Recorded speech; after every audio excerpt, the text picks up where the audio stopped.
Alice Smith, man. Alice Smith would never live there, but she was unrelated. She owned the property. Yeah, Alice Smith and her father was, what her father's name was? Joe, no, it wasn't Joseph Smith. My auntie used to work there. Okay. I don't know where I go down. Guys, No, I don't just mine. welcome to the Tcrf Files, guys. Today we're going to Mr. Saunders and we're going to a place that is have a whole heap of data gap.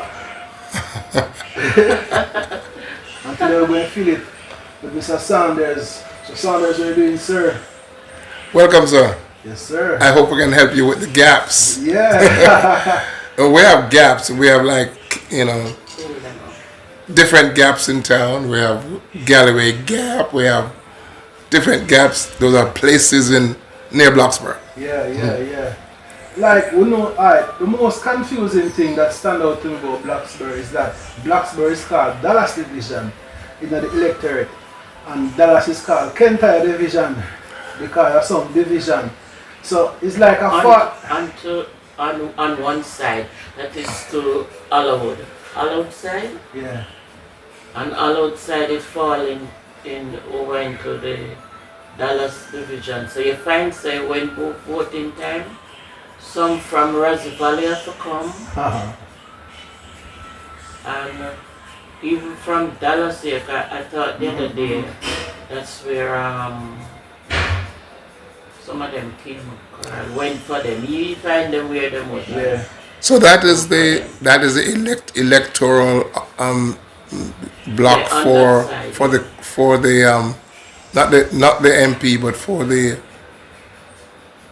what's the name, the parish council, right? It will still be East Rural, but yeah, it's a little weird. The Dallas division is more Bull Bay, Cane River, Bull Bay, Bloxboro, going all the way to a place called Somerset. And Somerset is so far east. It's in East Rural St. Andrew, but it is connected more to St. Thomas. Because for you to get to Somerset, you have to go through St. Thomas and come back into Somerset. So that's the whole what I see on the map as the Dallas division. Now Dallas, that has its own name, lost its name to Kentai. I'm sorry about that one. Alright, river. What's the name of that river that meet up with the Cane River at Cane River Falls? The river that come from yours, from Bloxboro side. When I look on the map, I see the one that runs through Dallas as Cane River. When I see the other one that comes on the east side, and they meet together in the falls, it is also labeled as Cane River. So I don't see a difference. So I would just call it the western leg and the eastern leg of Cane River. So I see how Cane River meet up right there. Yes, even though it's two different rivers, but that's how I see it on the map. One of the rivers originates from Good Hope. One is from Good Hope, the one is from come to Lucky Valley. Right. Lucky Valley. And one is from Rosie Valley that comes to Valley. Yes. Come through Mountain, through Starboard all into Dallas. Yes. Yeah. Alright. Wake up in the morning, sir, in our Bloxboro. What was the first thing you do as a 7-year-old in the parents' house? As a 7-year-old, which is about 60 plus years ago, my dad was away in England, and we were together living with my mom. He did not come home yet from England. And so the little things that I would do, trying to remember, we didn't have a donkey, but I had a goat. And I think the goat was my goat. So I had to go tie out the goat. I remember that. I don't remember a whole lot as a 7-year-old. Did you not go for water? No, we had we didn't have to go for water Yeah. at my age. We had a drum or two, and when it rained fall, we'd collect the water off the roof, Yeah. and so we will harvest our own water. That's what I remember as a 7-year-old. No, subsequent to that, as you get into the 8, 9, 10, you were active with everything. Yeah. Whether you were moving the donkey to somewhere, whether you were cooking for the family, whether you were getting water from spring, Yeah. come back, do 2 trips, get ready, Yeah. and get to school on time. Teacher did not care what you had to do. Teacher didn't care that your dad got up early. That's like 3 miles of walking before Yes. school. Yeah. Teacher didn't care that your dad got up early and went to the bush, and your mom had to make the breakfast, and you had to run it over to him and get back home and get ready and go to school. That didn't matter. So it was doing all your chores as early and as quickly as you can, and then rush off to school. Gonna get the And cane. don't forget to wash your foot. You have to wash your foot. Get ready is washing the foot. Yeah, you have to wear shoes. At 7, 8, 9, 10, I didn't wear shoes. Yeah. Shoes was a church thing. Yeah. If you wash your foot clean. Yes, if you were wasting your foot on shoes. Yeah. Wow. This school was what was the name of your school? It was church. So we went to school back in the days in the Bloxboro elementary / all-day school up to age 15. But that, we didn't have a physical school building. So the United Church building, which is our United Church, was converted every Monday morning into schoolroom. And every Thursday night, Friday, reconverted to church. And that happened, and that didn't just happen in my time. It happened during my mother's time. And my aunt, who was 8 years older than my mother's time. So that went back years, because there was never, ever a schoolroom built until the mid-1970s. Yeah. So after the 1970s, kids had thousands of square feet of school space. 73, 74. Yeah. Before that, it was the church. Yeah. And here's the beauty about that. It was too noisy inside that little building, so half of the time we were outside under a tree. Depending on what we were doing, we were under a tree. Yep. Did you get government subsidies for lunch, or was it carry lunch to school? Or On It the, did happen. yes. Because when we come to Dallas, would have come up here with the bun and the Yeah. milk. Yeah. And she has a much later time than I have. In my time, we had the classes in the church, we had a little concrete building which was the kitchen, and it was right beside the cottage. So we had a cottage, Oh, the first cottage. right, and we had a concrete building. So kids did three things. Kids will rush home for lunch and come back. yeah. One, kids got food when there were food, subsidized food, at the school, and some would rush up the road and buy something at the shop, and others would bring their little brown bag With them fried dumpling. with oil all over the bag. The fried dumpling bag, you cannot last Yes. it, you cannot throw it away. And it's served for weeks and months because It's oily. Yes. that was Shirley Mason. I don't know who it was. I wouldn't call it a name. I would use any name here, but kids would come with their lunch. So you brought your lunch. You went to the shop if you had money. Not many people had, and buy. And if the government sent any food, we were like, yeah, we would have lunch at school. And if there's no, and it's cooked lunch. One of our aunt, we call her auntie, Aunt Sitter, at Cargill's.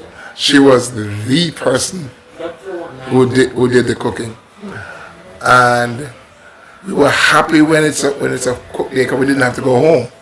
Like myself, I had to run home, literally run home, and get my lunch and run back to school on time.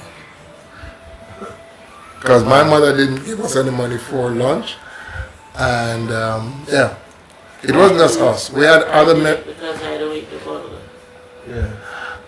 When the nutrition and snap come. School burger?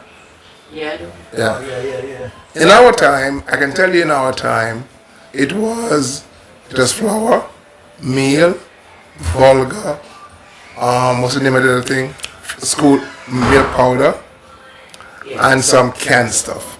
That was what we had. And the dumplings were gorgeous. And the cheese pan, almost. You got cheese, you got tin cheese. I believe that's where Carl practice himself for make them big dumplings in the mouth. Big enough. You're not gonna eat two. They can't Take eat one. it. You're not gonna take one for your lunch. Or you're not going to eat after two. But Bloxboro is an interesting place to me as I do my research now, in that there were two what I call original families that I can tap going back over 200 years. One family was Darby, the other family was Saunders. And the Saunders also had the Northersouls, they had the Browns, and they intermarried with the Darbys. But then after that, you have a lot of other people like the Hibberts came in, and the Hibberts came right in to Bloxboro. You had the Hendersons, you had the Barnetts, you have other people who came in. But one thing that helped to build Bloxboro was the Frasers that came from Germany and got thousands of acres of land in what we call the Albisted property. When they came, they used their power to build a district, cut roads, give pieces of land to different persons, and created a district. And cut the driving road all the way to where the school was and where the church, technically where the church was, the same as the school. Without the Frasers, I don't know if government would have built a road there, but the Frasers, and they needed that road so they could move their cattle out and their spices. There were cattle and spice farmers. Pimento was their big thing. You had a couple of men walked around back in the days with long rifles, fire off shots, boom, just to scare people, just in case anyone was trying to steal their cows or steal their pimento. But the Frasers sold the property back in the mid 60s to the government for forestry. And so they slowly disappear from the area. By the early 1970s, they were gone, and anything they had on the property just was just there. Guys, the reason Mr. Saunders is getting the Tcrf files interview almost reached 200 interviews, guys. Just remember, click like, share. We're going in depth. This one is about Bloxboro, Baito, Cane River, all that side being represented now. Alright, so sir, afterwards, secondary education? For me? Yeah. For me, I came to Kingston when I was 14 years 11 months and 21 days.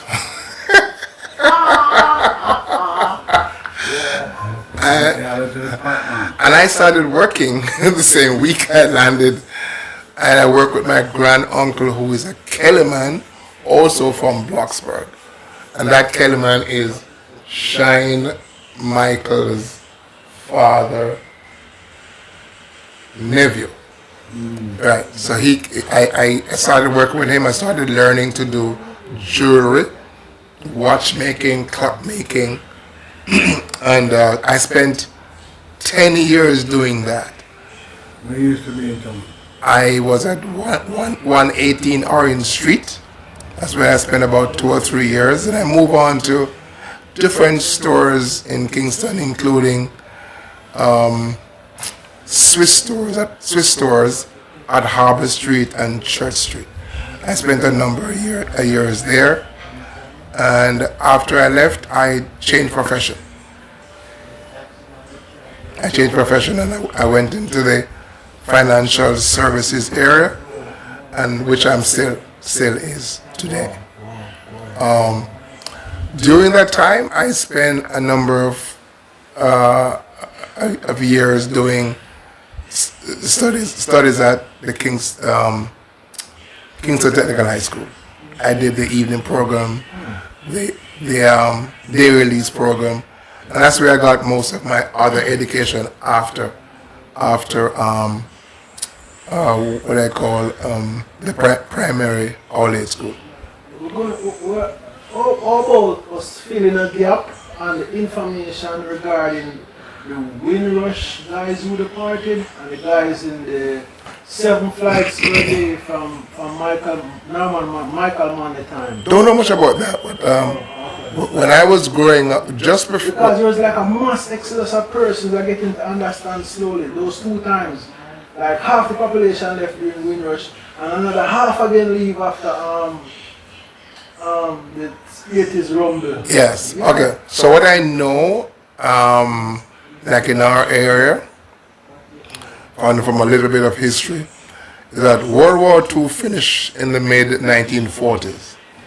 Britain was significantly damaged in the war. She wasn't just damaged physically, she was damaged as a power. She lost her power. The pound lost its power to the US dollar, and Britain had to rebuild. So she opened her arms to the colonies. Send me your hard-working, tough, uneducated, whomever, and we will give them jobs. And they had jobs from the late 1940s all the way through to the early 1960s. And so families just went. Families went like crazy. Entire family disappeared to England. And some went documented, others went just along with, and never got finally sorted out after they got there. And so years after, they're having these undocumented issues. That's my understanding. But cousins of mine and other families all over Bloxboro and down in the valley and over to Lime Tree and other places, they were taken off. They were taken off in the 50s and the 60s, going for a better life.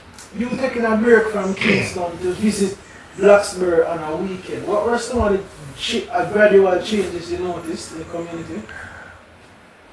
When I was growing up, Bloxboro was very rural, and people didn't live close to the main road. They lived out. You had Crosspass, you had Dandan, you had Valley, you had Gap, you had Mount Dispute, you had Cutlass Garden. Those were all like an octopus with all these tentacles hanging out. The people live out there. And as the main road got cut and light came in and water, people move away from those tentacles to the main drag. So, and the land lease operation offered by the Manly government in the 70s helped to facilitate that. Because now, some of those same land that they bought from the Frasers, they turn about maybe 60 to 80 lots. And those lots were sold to, leased and sold to the people who lived in the area. So they had properties that they could actually rebuild a new house close to the main road where there was light and there was water and there was other access.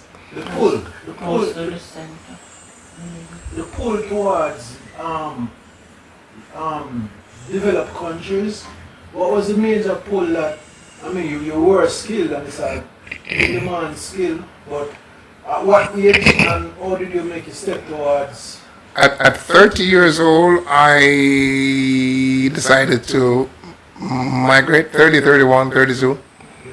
And I was fairly happy here. I was involved in the insurance industry. I had contacts. What I lost the most when I left was all my contacts. What was I nervous about is I was going to lose all my contacts.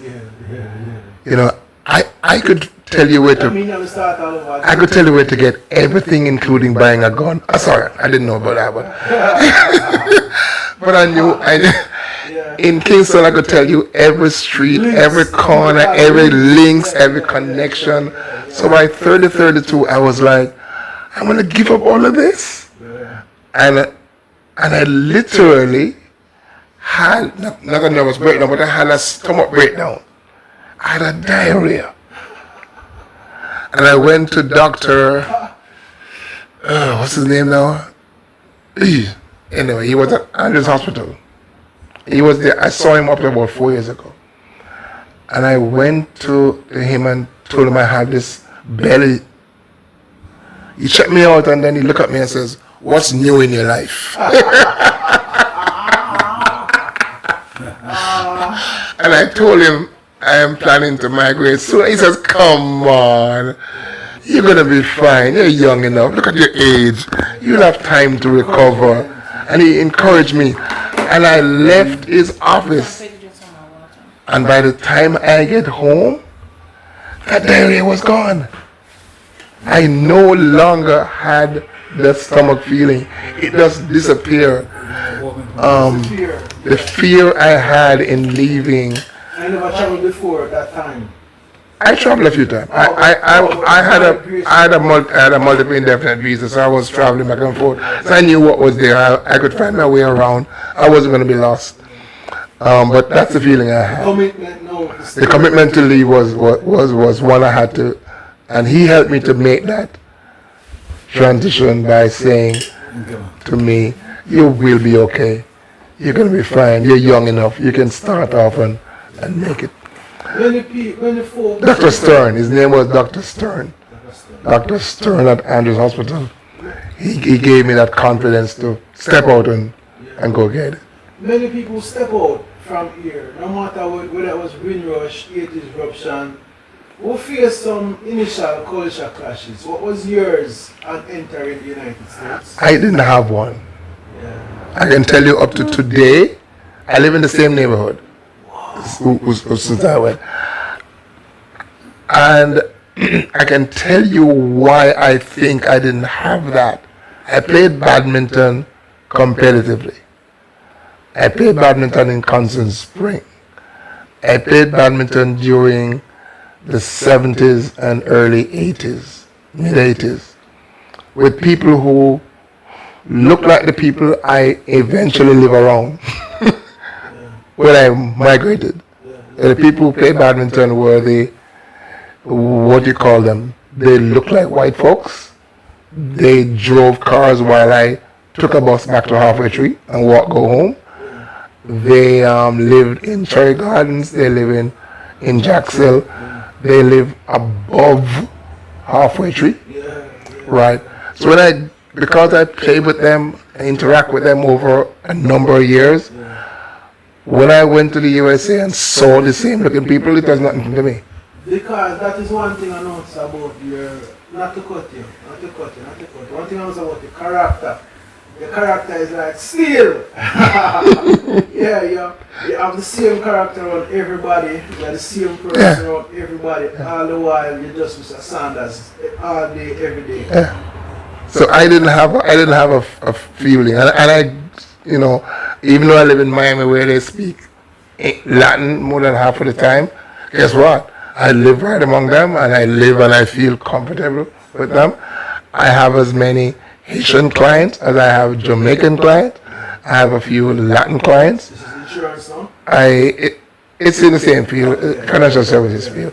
So the comfort level is just there. I don't have a, I can't tell you many times when I see racism being practiced around me. It's there, but guess what?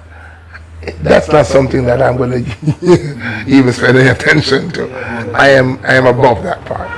Alright, so you are a unique individual for me to ask this question. What has the melting pot of your community contributed to your development? Because it was ordained, you know. Because you were there from Constant Spring times with Badminton, and now you're going to the bigger world, the same multi-dimension. How did it step up now? As in the contribution of these people, like the food, the culture, the language, the business acumen among the different cultures. What are some of the beautiful things you saw as you faced the world? I can tell you a little bit. When I started working with clients and working with other agents in the new office that I got into there, I realized that we Jamaicans are smarter than them. Look, I'm not joking. Jamaica to the world. We Jamaicans are smart. And I said, but you graduate from college, in my mind, right? Yeah. But my high school graduate in Jamaica It's bigger than that. thinks above this level. Yeah. And I'm like, after a while I realized, okay, we may come from a third world country, but Jamaicans are equipped to handle themselves at a high level in a first world country. I can guarantee you that. You have a graduate from a high school here turning up in the USA. He's at the thinking level of a college graduate in most cases. And he just needs to apply himself and, get his documents sorted out to move on. Yeah, so Jamaica does prepare its people to survive at a high level. Yes.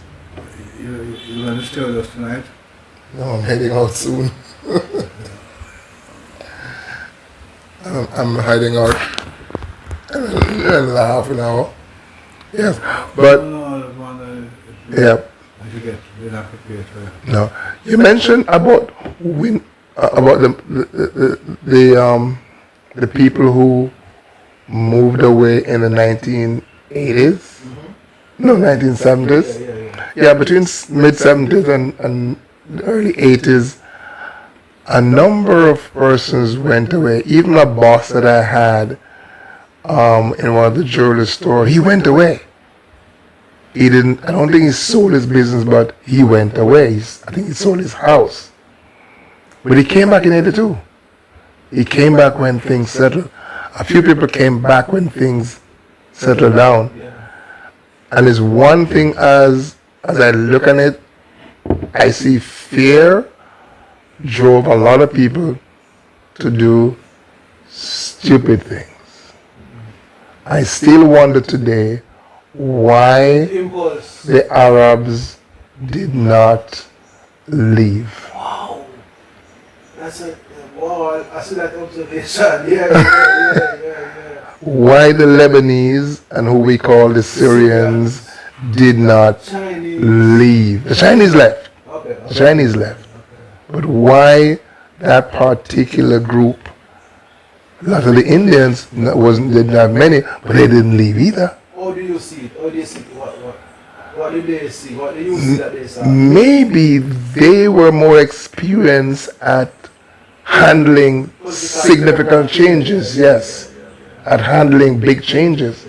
The Lebanese, for instance, way back in the days when they came to the West, brought here by the English, after Turkey decided to take over Lebanon, and they didn't want to stay. Look, man, they've had it. They've seen enough. This is nothing. What am I going to run away to do? But remember, Turkey took over Lebanon after the English moved out. And when the English was moving out, they took a ton load of Lebanese and dumped them all over the West. From Argentina to the, all over. Jamaica. Look, Eddie Seaga's grandfather came in that lift. So, what is the significance, importance, and leverage of proper communication skills in your journey, professional journey? Some people listen. What was the importance of having good communication? Because you have a strong communication skill. I had to learn it. Tell us about I grew up stuttering. I grew up slapping my side to get the word out. My mother would send me to the shop by Miss John's shop at Rock near my house.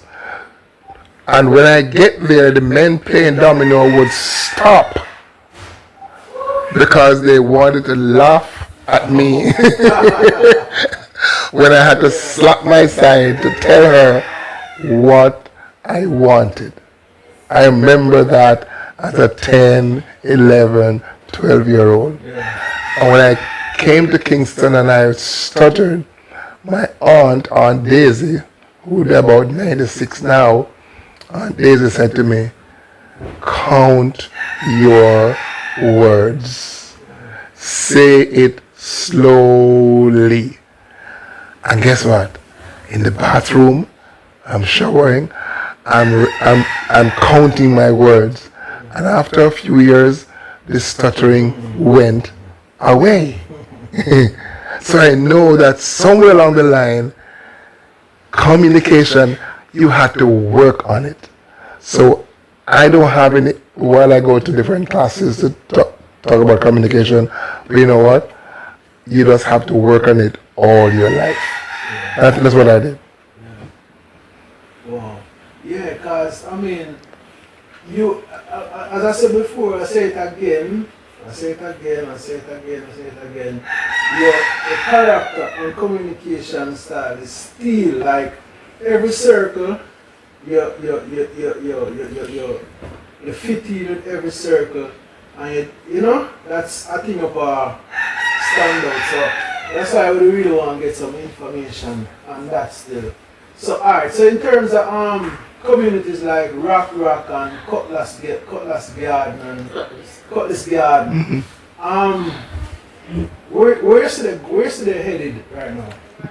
Well, if you can speak about each of them. Well, as I said early on, the area in Bloxboro was like an octopus.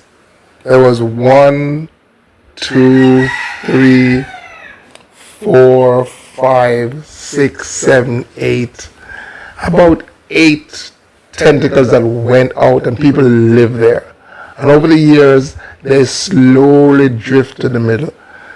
Today, every single one of those are dead. They're cut off. Nobody lives there. People go back there and farm. Their cattle are there if they have cattle.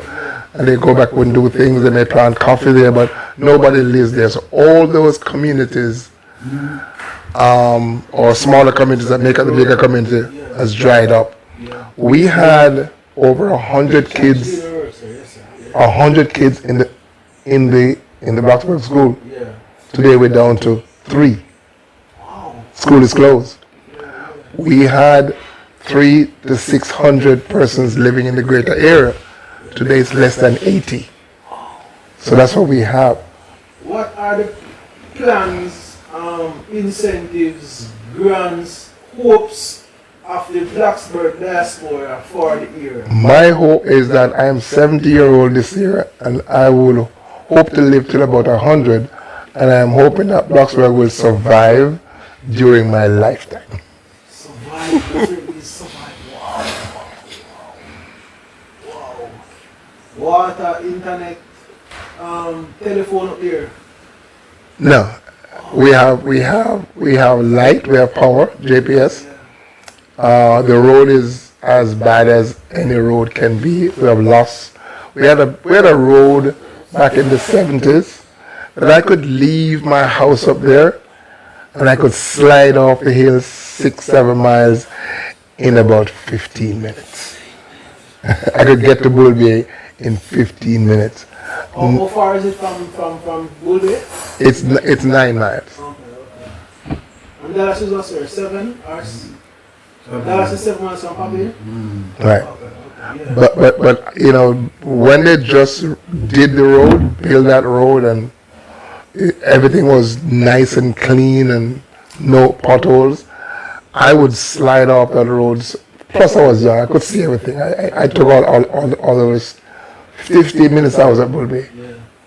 I think Bloxboro is you call it, last of the Mohicans. So every other community get develop a certain type of way. Bloxboro have that richness still, where it thick with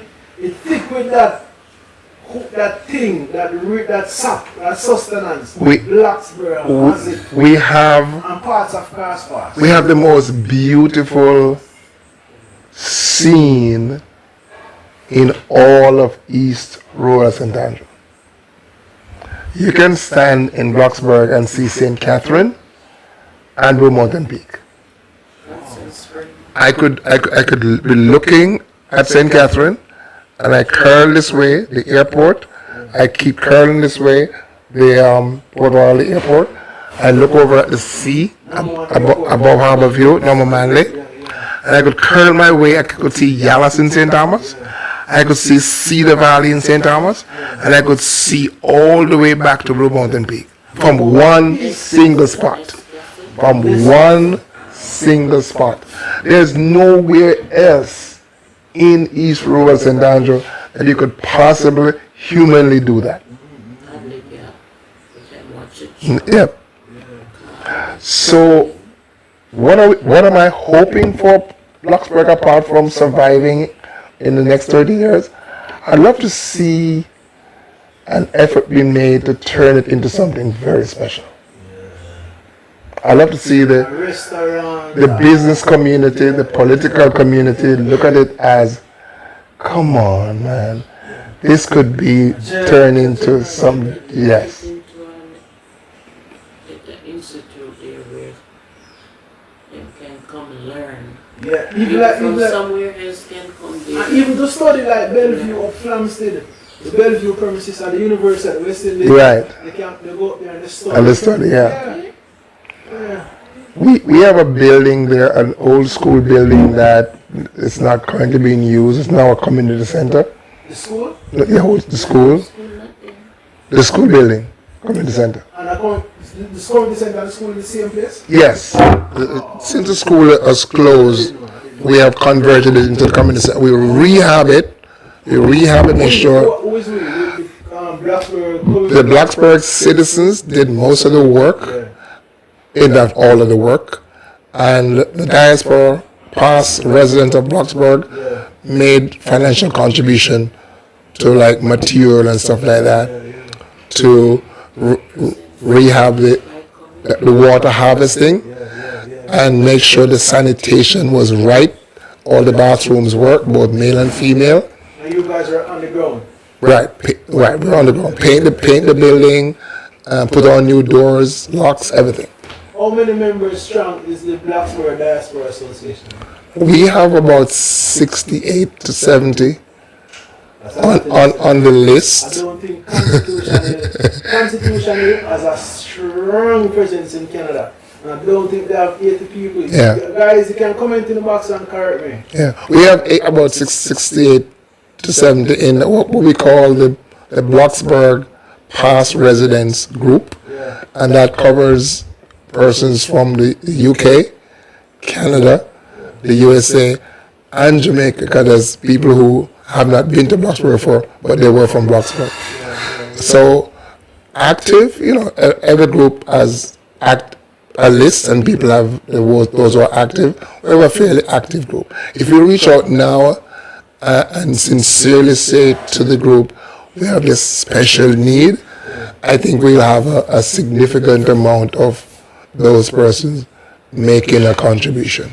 What is the climate like? I remember the school. What was the climate like? Guys, going to add some pictures of the school in the podcast. Bloxburg is in the mornings, in December, January, February, when I was growing up, now that I know how it feels, was under 70. It was similar to Mandeville, similar to Malvern in St. Elizabeth, similar to Newcastle. It was similar to, what's the name of that college up in the hills of St. Elizabeth? Monroe. Right. So whatever the feeling, if you are from Monroe or you're familiar with Monroe Hill, that's the same temperature. Okay. What about the political, not political, like, is there a gang war there? No. Okay. The only thing you have there is a guy may pick my sauce up when I don't want him to. That's about A guy, not even pretty guy. No, a guy. Yeah. So Saunders, thank you very much for this, because I tell you, Bloxboro, it underrepresented, but it was a hopeful place. Because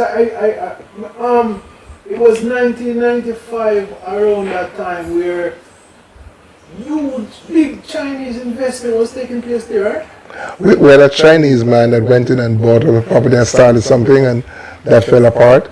His daughter tried to keep it going, but I don't think it went anywhere. It's a charm.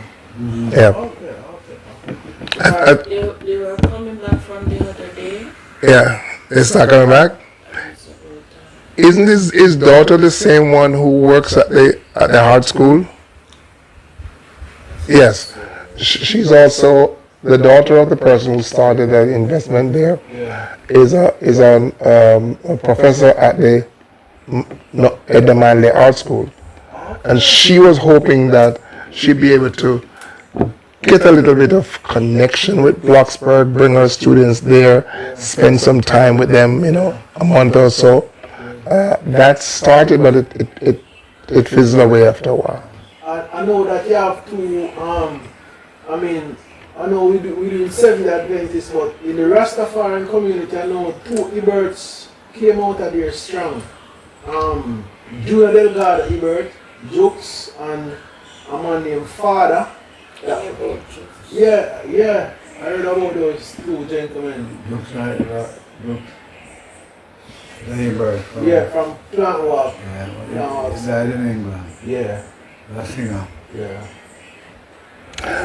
From When I found out involved with some projects, he came down here to distribute care packages to poor people.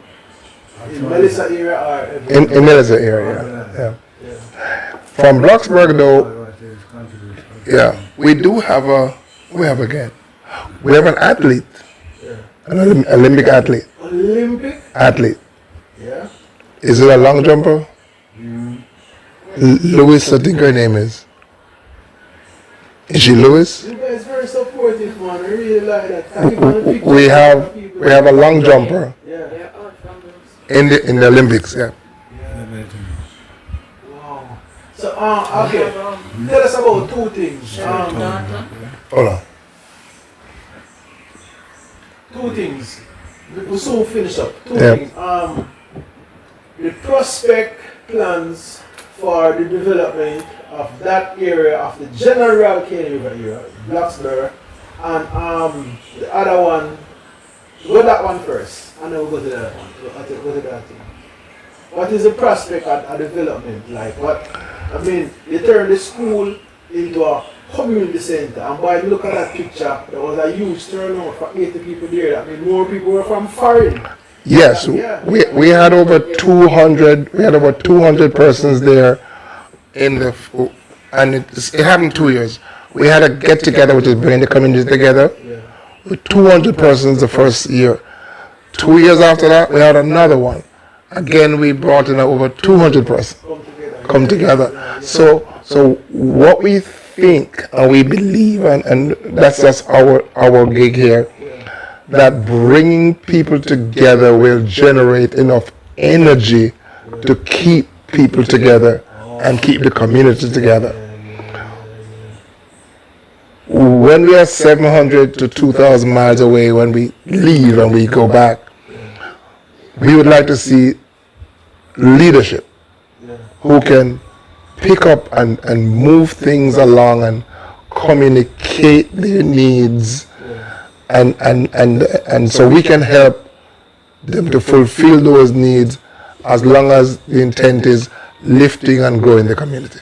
So we're looking for that leadership. Sir, the leadership operating from USA is not a bad idea, especially being that you guys are unified, because trust me, there are a lot of folks in New York, Miami, UK, LA who want to help, who do help, but the unity in the other sections of the general Canada area is not as strong as Bloxboro's group, because it's just one of the essential things that moving here. You may have like, don't get me wrong, there are like 15 groups in Dallas alone, and individuals that do major help, major work, help people. Once you're promising, they're on you, they're on you, they're on you. Once you're in need, they're on you, senior or young. But Bloxboro with the group, I mean, just the numbers, the strength in the numbers, and the fact that you have more weight, even though it's a community of 80 people. You have more weight being that you're unified than the scattered 10 charities that year, you know what I mean? And you use the word unity. Yeah. If we could just understand how powerful that community spirit is, and that unifying spirit, if you can get that unifying spirit across, there are some communities across the country, okay, in many places. One of those communities is past student associations. Every high school in Jamaica have an alumni association somewhere, okay, either in New York or in Miami or in Texas. They have, and guess what? They all are unified as to how they can help their community. Hello, the unity. And even all of these scattered associations, there is also a group, a master association that brings them all together every now and then. Like a master association. So you're having a master association fundraising event where every single association can participate. Beautiful. So we have the skills. Do we have the skills? We have the skills. We see it happen. We see it happen. When you can bring, associations of many schools together in a raffle event, and every school is selling a raffle for one drawing or 2 or 10 drawing, okay? So they don't have to put anything up. They just sell the tickets. And guess what? If they get 70% of the prize money, that's it. So we made $4 million, but there are 170 schools. The money get distributed that way. Sir, some people say this fun statement: Jamaica put the world on the map. No, I want in the travels around the world, sir. Which place come close to the beauty and scenery and dynamics of Bloxboro in your experience? A lot of places look like Bloxboro. I've been a few places. A lot of places look like Jamaica. Tell me the place that everybody probably know and that you would say, hey, so there's a guys Google it. There's not one country. When you look at Jamaica, Jamaica is a country. The whole country gives you the same vibes. You could go to a part in Mexico and you're like, oh, it's beautiful. Or you go to somewhere in Panama and you're like, wow, Panama, it's gorgeous here. And other places. But when you talk about Jamaica on the map, or Jamaica put the world on the map, if you go somewhere and open your mouth and you're Jamaican, everything changes. Look, I'm on a cruise and I'm meeting this guy from Australia, and I bring up Jamaica, the West Indies, and guess what? We're buddies forever, man. Remember, all I had to say is cricket, Jamaica. He's an older guy, so I mentioned Michael Holding, and he mentioned Greg Stackpole, and guess what? It clicked. You know, and every day on that we pass each other and we talk a bit and we sit and watch. He even taught me how to watch rugby or how you play rugby. I sat there with him and like, oh, so that's how you score, you know. Sir, so like that. The final question we always ask on the K-Never Files is the interviewee's message to the diaspora in UK, USA and Canada. But in your instance now, I want you to, because you're doing it. Everybody would say come back to the farm and build up the place. But you're doing it. Bloxboro is doing it. Bloxboro that you add every year on people's lips. Bloxboro that don't come on the news. Bloxboro that don't come in the newspaper. Bloxboro is doing it. Doing what everybody is hoping everybody do for their own country. You know, I have a cousin in Canada, Western Canada, Lance Blake. Okay, he is here right now in Jamaica, helping 2 or more families in Westmoreland to rebuild their house. Okay, his brother, who lives in Florida, came down and he had his charity, I think, in St. Anne. I'm a cousin. I came down and I spent almost 2 weeks along with the Kiwanis Club, the Nursing Association, and we did our thing out there in Savannah Lamar, along with Black River and so on. So I would encourage the diaspora never to stop what we're doing. Don't slow down. Don't slow down. Forget any discouragement. Don't slow down. If you can't do it for Westmoreland this year, do it for St. Anne. If you can't do it for Bloxburg this year, do it for somewhere else. And when Bloxburg is ready to accept, you do it for Bloxburg. That was the last question. I'm going to ask another last question. What was the emotion running through you when you on Bloxboro looking in the harbor and saw the US limits? Were you here for that, right? I wasn't here for that.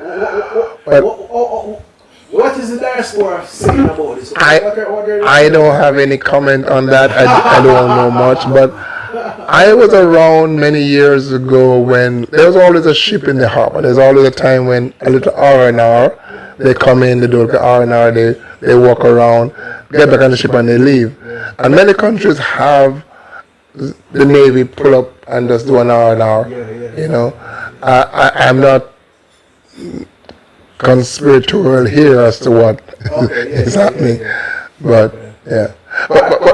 Bloxboro, the jewel, the hidden jewel, the crown of the General K-Never here. Sir, tell us from one direction in a circular motion all the views that encompass this crown of the hills.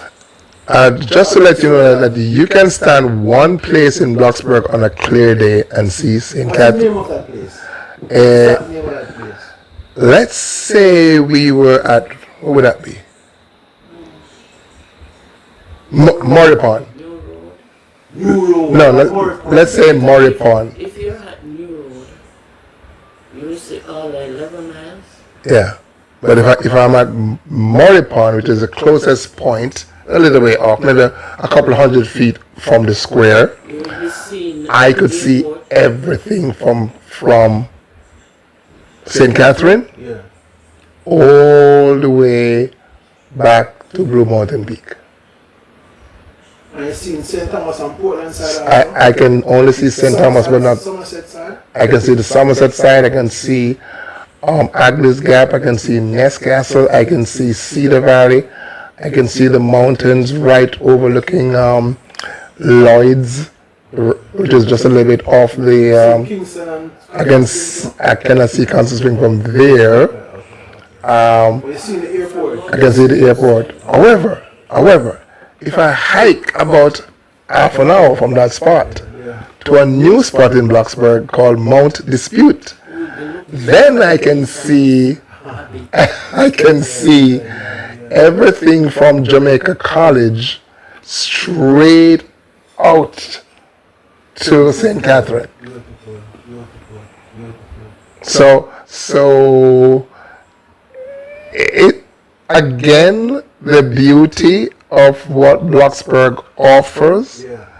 and that general area offers, is unmistakably gorgeous. And rival, because guys, nobody keeping up like how Bloxboro keeping up. I know LA Massive doing good for Cane River and Toronto doing good for